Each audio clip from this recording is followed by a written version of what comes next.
Today's reading is Exodus 6, verse 28 to Exodus 11, verse 10. Now when the Lord spoke to Moses in Egypt, he said to him, I am the Lord. Tell Pharaoh, king of Egypt, everything I tell you. But Moses said to the Lord, Since I speak with faltering lips, why would Pharaoh listen to me? Then the Lord said to Moses, See, I have made you like God to Pharaoh, and your brother Aaron will be your prophet. You are to say everything I command you, and your brother Aaron is to tell Pharaoh to let the Israelites go out of his country. But I will harden Pharaoh's heart, and though I multiply my miraculous signs and wonders in Egypt, he will not listen to you. Then I will lay my hand on Egypt, and with mighty acts of judgment I will bring out my divisions, my people, the Israelites. And the Egyptians will know that I am the Lord when I stretch out my hand against Egypt and bring the Israelites out of it.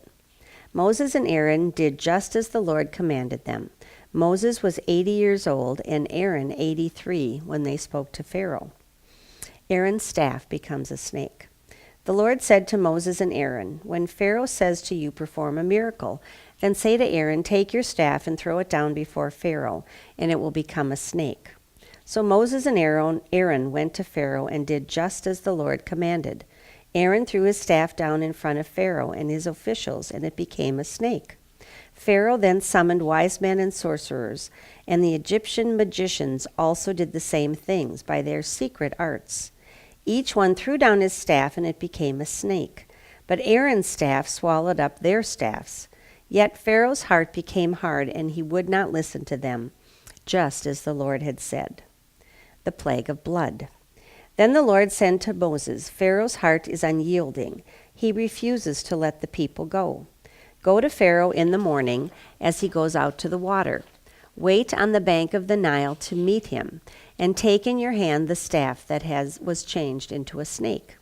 Then say to him, The Lord, the God of Hebrews, has sent me to say to you, Let my people go, so that they may worship me in the desert. But until now you have not listened. This is what the Lord says. By this you will know that I am the Lord. With the staff that is in my hand I will strike the water of the Nile, and it will be changed into blood. The fish in the Nile will die, and the river will stink, and the Egyptians will not be able to drink its water. The Lord said to Moses, Tell Aaron, Take your staff and stretch out your hand over the waters of Egypt, over the streams and canals, over the ponds and all the reservoirs, and they will turn to blood. Blood will be everywhere in Egypt, even in the wooden buckets and stone jars. Moses and Aaron did just as the Lord had commanded. He raised his staff in the presence of Pharaoh and his officials and struck the water of the Nile, and all the water was changed into blood. The fish in the Nile died, and the river smelled so bad that the Egyptians could not drink its water. Blood was everywhere in Egypt. But the Egyptian magicians did the same things by their secret arts, and Pharaoh's heart became hard. He would not listen to Moses and Aaron, just as the Lord had said. Instead, he turned and went into his palace, and did not take even this to heart. And all the Egyptians dug along the Nile to get drinking water, because they could not drink the water of the river. The plague of frogs. 7 days passed after the Lord struck the Nile.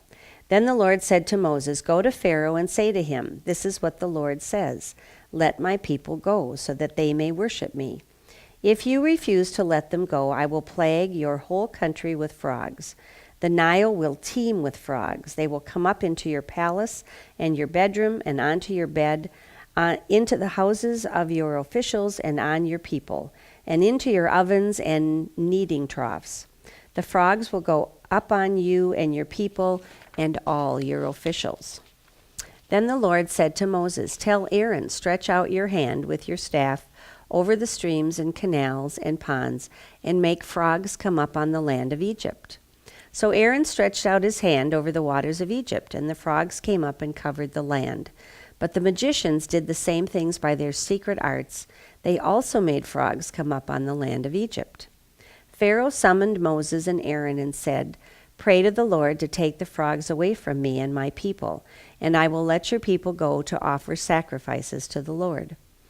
Moses said to Pharaoh, I leave to you the honor of setting the time for me to pray for you and your officials and your people, that you and your houses may be rid of the frogs, except for those that remain in the Nile. Tomorrow, Pharaoh said. Moses replied, It will be as you say, so that you may know there is no one like the Lord our God. The frogs will leave you and your houses, your officials and your people. They will remain only in the Nile. After Moses and Aaron left Pharaoh, Moses cried out to the Lord about the frogs he had brought on Pharaoh. And the Lord did what Moses asked. The frogs died in the houses, the courtyards, and in the fields. They were piled into heaps, and the land reeked of them. But when Pharaoh saw that there was relief, he hardened his heart and would not listen to Moses and Aaron, just as the Lord had said. The plague of gnats.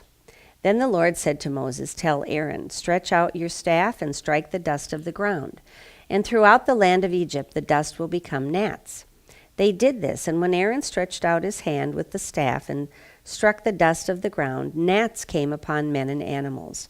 All the dust throughout the land of Egypt became gnats. And when the magicians tried to produce gnats by their secret arts, they could not.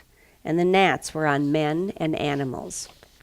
The magician said to Pharaoh, This is the finger of God. But Pharaoh's heart was hard, and he would not listen, just as the Lord had said. The plague of flies. Then the Lord said to Moses, Get up early in the morning and confront Pharaoh as he goes to the water, and say to him, This is what the Lord says, Let my people go, so that they may worship me. If you do not let my people go, I will send swarms of flies on you and your officials, and on your people and into your houses. The houses of the Egyptians will be full of flies, and even the ground where they are.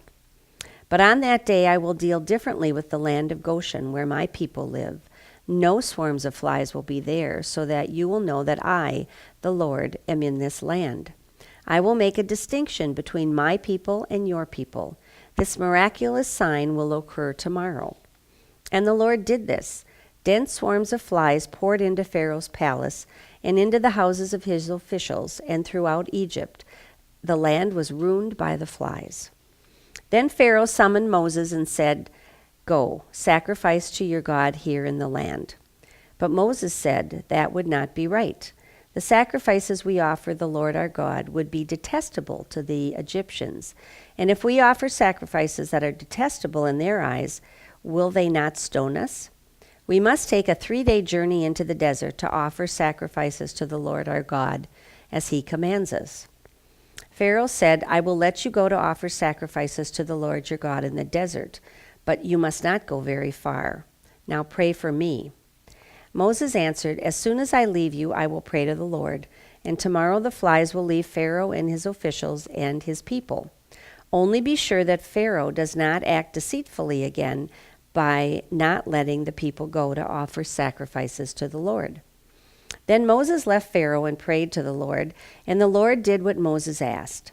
The flies left Pharaoh and his officials and his people. Not a fly remained. But this time also Pharaoh hardened his heart and would not let the people go.